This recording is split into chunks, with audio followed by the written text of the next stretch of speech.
Tonight on Primetime Politics, security briefs.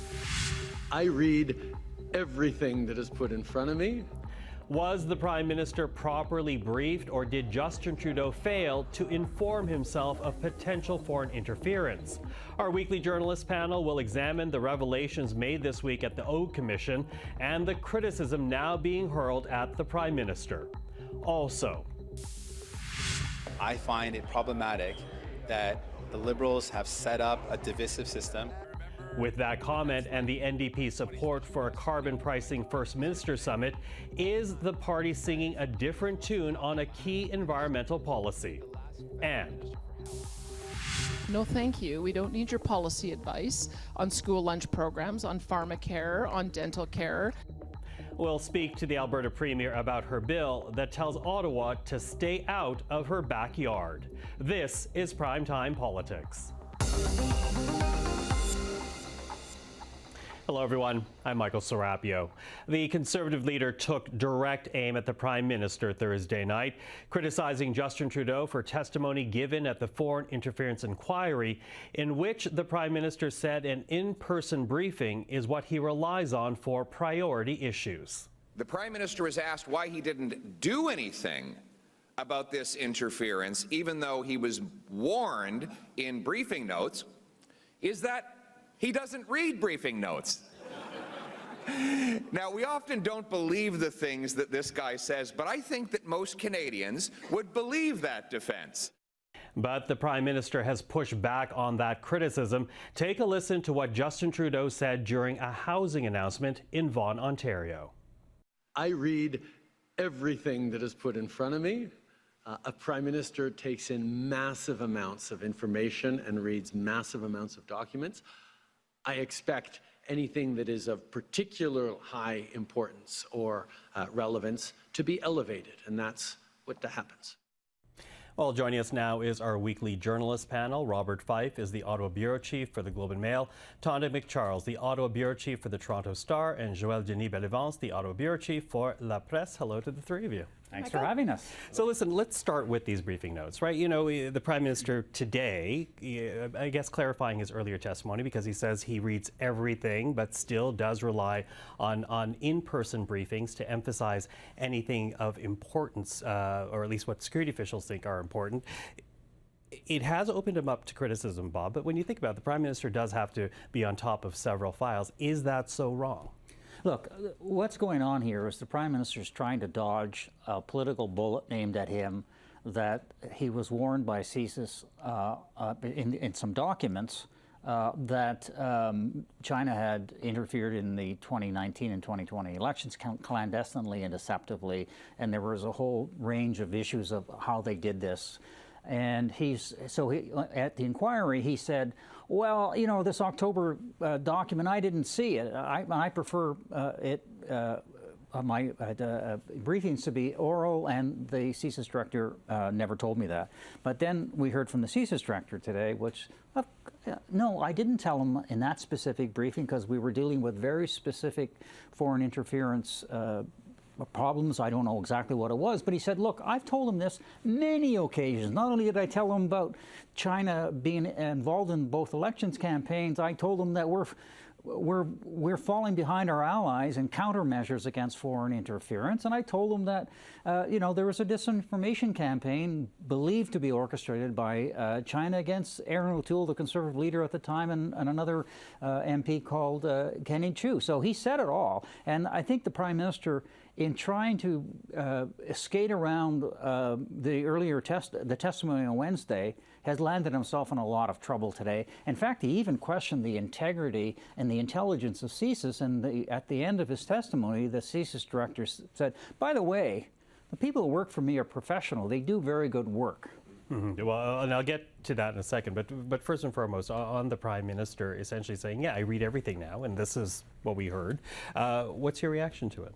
Well, that's more in line with what we've heard about how he deals with briefs in previous occasions, both at parliamentary committees and at the emergencies inquiry, that he does read what's put in front of him. I guess, you know, we can wonder what exactly is put in front of him in the context of the foreign interference inquiry, but I think there's no question that the warnings were there. We've all learned that now, that the warnings have been clear from CSIS that this is an issue.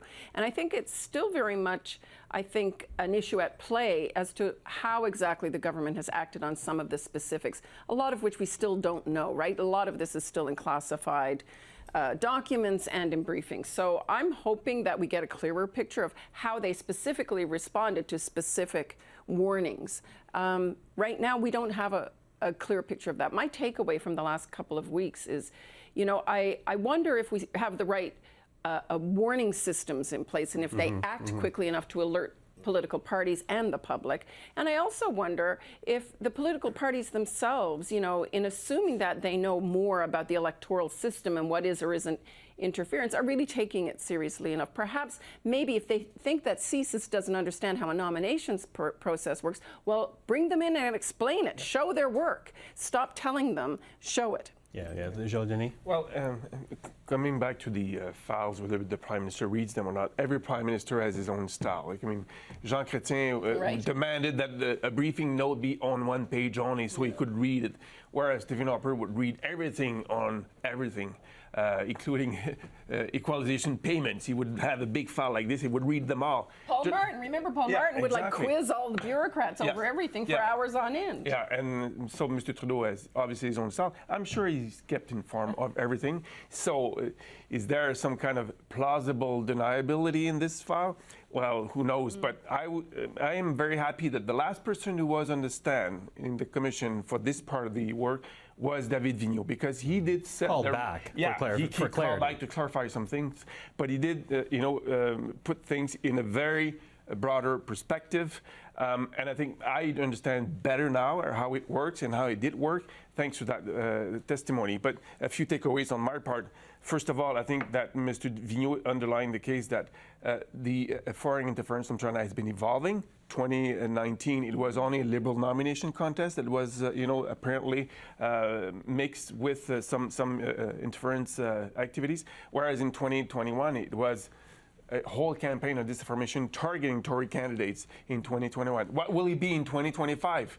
I think we need to be ready for that one. I think there are also some worrisome questions raised by both the documents and the testimony. Like, there is this reference to $250,000 that supposedly was allegedly meant to be funneled to a number of candidates and staffers. We don't actually know exactly who, what, when, where, how, what happened to that. So that's the kind of thing I'm still left wondering about. I've seen that document, and it doesn't say that the money went to 11 candidates. It says that it was for foreign interference activities, believed to be foreign interference activities in the election of 2019, but it didn't say it went to those.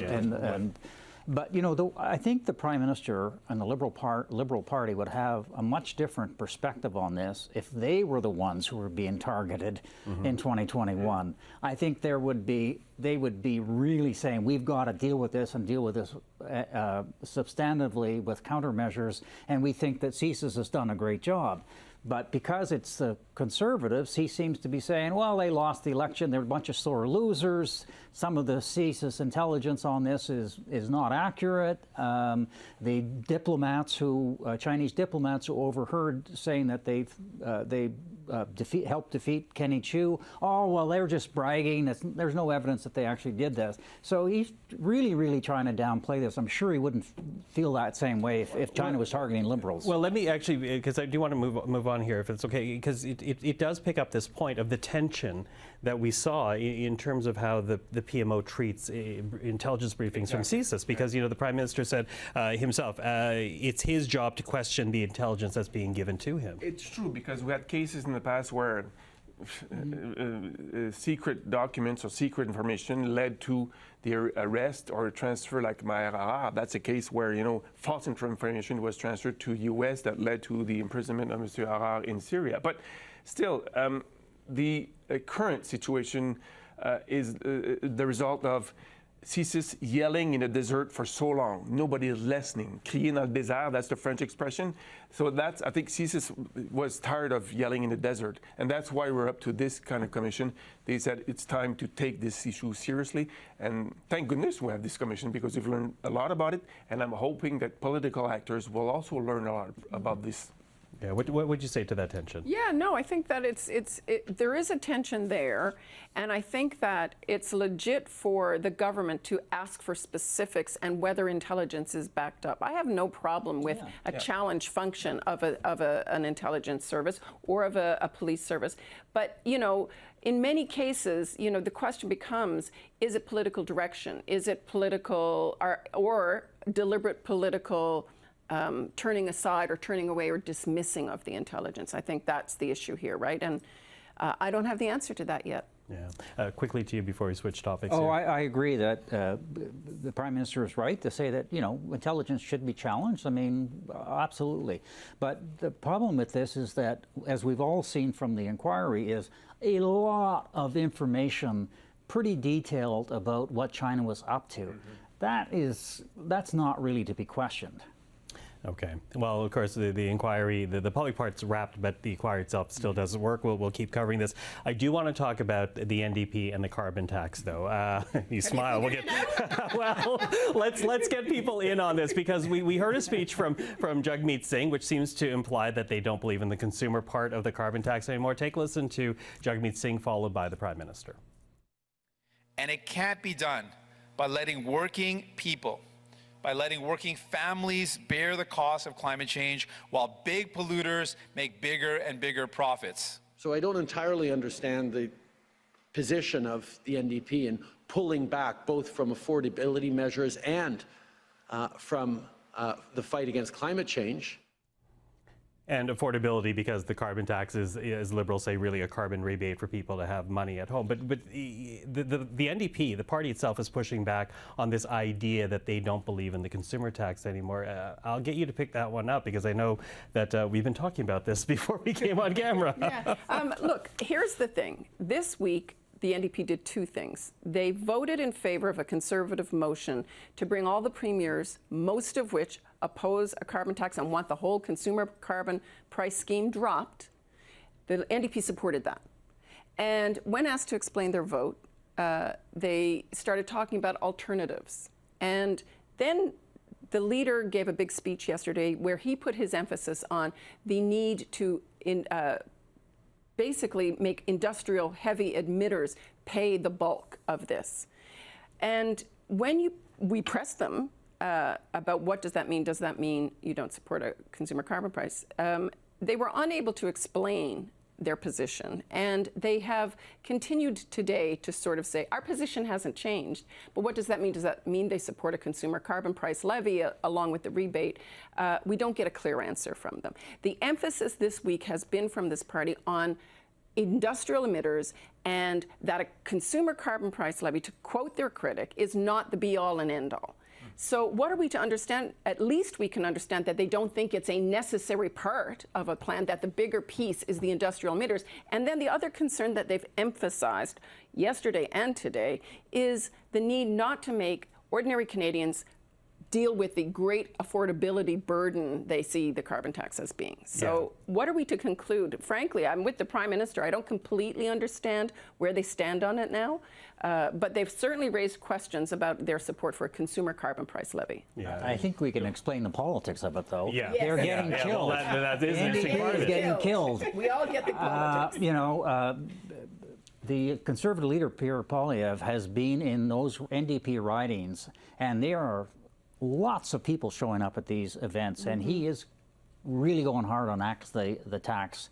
And, you know, I think that is the reason why the NDP are beginning to say, maybe we don't want to hitch our wagon to this one, because it's hurting us in these ridings. And we're already seeing a number of NDP MPs saying, I'm out of here, I'm not running again, And those are MPs in very vulnerable ridings where the Conservatives seem to be doing extremely well. And a lot of these NDP ridings are orange-blue more than they are orange-red. And also on the provincial scene, you've got the Liberal government in Newfoundland and Labrador demanding that we drop this, but traditional NDP allies, NDP party provincially in Alberta and Saskatchewan, and to a point in Manitoba where it's the governing party, they are also switching their policy. So what is the NDP left with? Alone with the Liberals who are being clobbered by Pierre Poilievre in the House of Commons. So the end result is probably a policy switch on the fly that we witnessed with the NDP trying now to put back the toothpaste in the dentifrice. They are also going to take a hit on the left of their own party because there are climate action activists within the NDP's ranks that will not like the idea of ditching support for a consumer carbon price. Tax or do or regulate whatever he wants to do with the industrial emitters, all you want. Propose that plan, but they would be concerned also if they're dropping their support for the consumer price. Yeah, and everybody, all the experts acknowledge that this is a very effective way. It's part of the package. Right. It's part of the package. As is part of the rebates, as we keep hearing. So something we're going to keep tracking out of time, but Bob, Tonda, Joël-Denis, always appreciate the time. Thank you for this. Thank you. Thank you, Michael. Have a good weekend. You too. Alberta Premier Danielle Smith calls it her Stay Out of My Backyard bill. On Wednesday, introducing Alberta Bill 18, the Provincial Priorities Act, it pushes back against what Danielle Smith calls the ongoing overreach from Ottawa in provincial affairs by negotiating with municipalities and provincial bodies directly. If passed, the bill would, quote, require provincial entities to obtain prior approval from Alberta's government before entering into, amending, extending, or renewing an agreement with the federal government. In addition to cities and towns, the bill would also apply to public universities and colleges, school boards, and health entities. Well, take a listen to how the Prime Minister is reacting to the bill already. We recognize that Canadians need help and support and investment, and don't so much care about, whose responsibility it is first and foremost. They just want it to get done, and that's why we are there to work hand in hand in full respect with those provinces who want to solve the problem, and ask those provinces that don't want to solve the problem to just get out of the way while we solve that problem that Canadians are facing. Well, happy to say that we are joined in studio today by the Alberta Premier. Danielle Smith, thank you for joining us. My pleasure. I'll begin with what we heard from the Prime Minister, saying that Canadians don't really care about who pays for something so long as it's solving problems. What's your reaction to what you heard from Justin Trudeau? Look, I think that people expect fairness out of their federal government. And so when you have a couple of provinces where the federal government deals directly with the premiers and they're able to jointly make an announcement that benefits all municipalities, I think most people think that's pretty fair. That's not what they're doing in Alberta. They're pitting one community against another. They're pitting urban against rural. They're making the municipalities try to jump through hoops to be able to access this funding, and they're not working with us in partnership. So what we decided to do is pass a Provincial Priorities Act, which is very similar to what the Quebec government has passed. And I would note in his announcement, he recognizes that he has to deal with Quebec differently because of that legislation.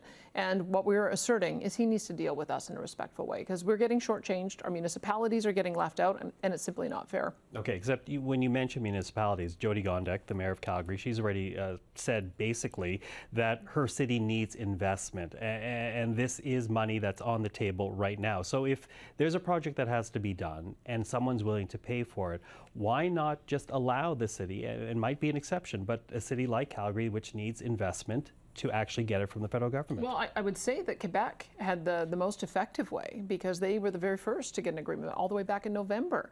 And in point of fact, if the federal government had taken the same approach with all of the provinces, we'd probably all have had agreements by now, but they haven't. And so what we have in Alberta is where one municipality has one deal, another has another. So there's 6 small municipalities who also have a third deal, but they've left 350 municipalities out. And in my province, where we are growing faster than we have since 1972, where we are finding that 20 to 25% of all newcomers to the country are coming to Alberta, even though we're only 12% of the population, we have greater demands and greater needs than almost any other province. And we think the federal government should work in partnership with us rather than make political announcements. Now, to my understanding, the bill introduce, Bill 18. There will be consultations on it with municipalities in the summer. Does that mean then that municipalities and other provincial entities have to stop any type of negotiation that is currently happening with federal officials? Well, we have said that it will be our expectation on a go forward, and it's not going to be retroactive. But I would hope most municipalities would receive it in the spirit that we intended, that we are already shortchanged by our calculation compared to what we're seeing in other provinces, $1 to $2 billion in housing funding. And so we are using this as a mechanism so that every municipality is able to get fair treatment. That's the intention. Okay, that's the intention. Although, you know, I'm going to read you a quote here, and this was not an interview with us, but this is Jared Wesley, who's a political scientist at U of A. He did an interview with the CBC, and this is what he said. This suggests they're not interested in getting more dollars necessarily, but that this may actually be punitive for institutions that disagree ideologically with the government. What do you say to that? Look, we have done a cursory review of various agreements that we have. We've got 14,000 agreements. The ones that are potentially problematic are only about 800, because where we find that we have a difference of opinion on the federal government is their speed with which they want to achieve a net zero target. We believe that we can be aligned if we go on a 2050 net zero target. We have a difference of opinion as well on the issue of safe supply. We don't support it because we support an approach that puts recovery first. So those are the kind of things that we are potentially looking at as being problematic, but I don't think the federal government should be using its federal spending power to come into provincial agencies that we fund and we establish through legislation to try to circumvent our policy priorities. That's all that this is about. And on areas where we can work collaboratively, and I think that we have demonstrated that we can. We've worked together on a healthcare deal, which we did collaboratively. That's the thing I find the most frustrating, is they know how to do this work. They've done it with us before. We signed a 10-year deal, including 4 side deals, because they came to us. They didn't try to go around to each individual hospital to try to get a separate deal with each hospital. It's not appropriate. They know how to do this right. They should do it right in the spirit of cooperative federalism. Do you see this as a purposeful tactic on behalf of the federal government, rather than, you know, Calgary is expressing a need, Edmonton is expressing a need, let's try to figure this out with municipalities? Or do you think it's far more to undermine your government? Well, all I can say is that they have demonstrated that when they want to work with us, that they do work with us. There are some ministers who I think we have a very good relationship with. This has been an anomaly, and maybe it's because they're facing pressure from the opposition party, so they feel they have to be in a mad rush, and so they're short-circuiting an appropriate process. But it's not acceptable, because what we need to do is we need to address what the need is and make sure that we're funding the municipalities who need the support in a way that brings both federal and provincial dollars to the table at the same time, as opposed to trying to score political points. That's how I'm perceiving this.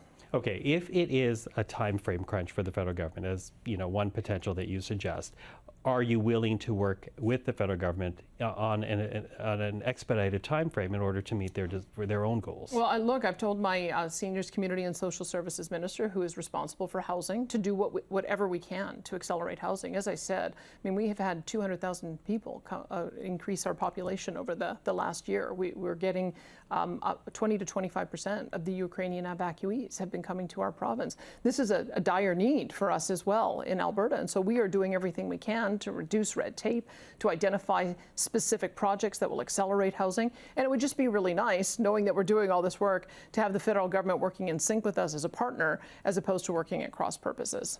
You know, I can't help but note the fact that you are in Ottawa for 24 hours.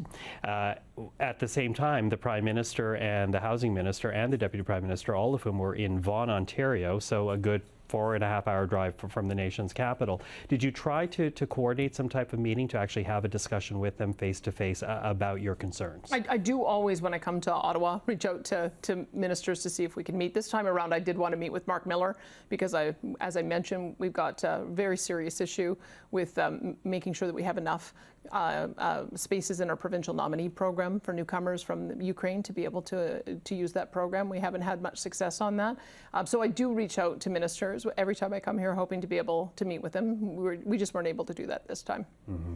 You know, when you talk about these dollars and how you're essentially trying to set up a parameter where the federal government has to go through the provincial government in order to negotiate these deals, if as a result of this process that you're now going to set up, if dollars do not make their way to municipalities and provincial entities, will the province make up the dollars that the federal government is offering? Well, I can tell you what I would expect to see. I would expect to see that they would deal with us in good faith. I think that the provinces in the past have been very successful in having a united front in saying that we should all be getting our equal per capita share. We all have housing needs. We all have infrastructure needs. We all have transportation project needs. And I think we're all having the same frustration that the federal government seems to be pitting one province against the other. It's not an appropriate way for them to be conducting themselves. And I think you'll probably hear the Premier say more about that as we go forward with our COF meetings. Now, you yourself say there are certain ministers that you find you can work with fairly well. Do you care to name them Well, so that there might be an example for the federal government? I often text Francois-Philippe Champagne. In fact, I was just texting him yesterday as well, because the federal government is making great progress on getting the Trans Mountain Pipeline to the finish line, which is going to be such a great project, not only for us, but for Canada as a whole. And it's just one example of the kind of things that I think the federal government should be focused on, that kind of critical infrastructure to be able to help us get our goods to market. And so I will express gratitude when they're doing their job well. The problem is they should be doing their job well and stop trying to do all of the Premier's jobs. If they want to work with us, happy to partner with them, but they shouldn't be trying to do workarounds on us.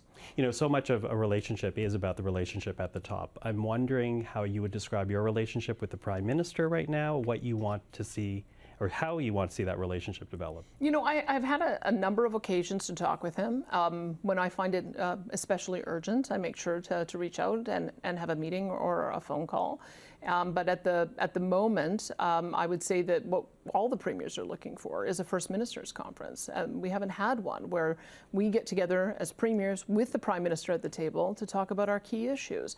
One thing we put on the table was the carbon tax, which even their NDP coalition partner is saying is not performing the way it should, and is questioning whether or not it should continue, and also urging him to meet with the premiers. We would talk about housing. We would talk about asymmetric federalism. We would talk about them meeting their targets when it comes to supporting Indigenous nations for healthcare and a variety of other things.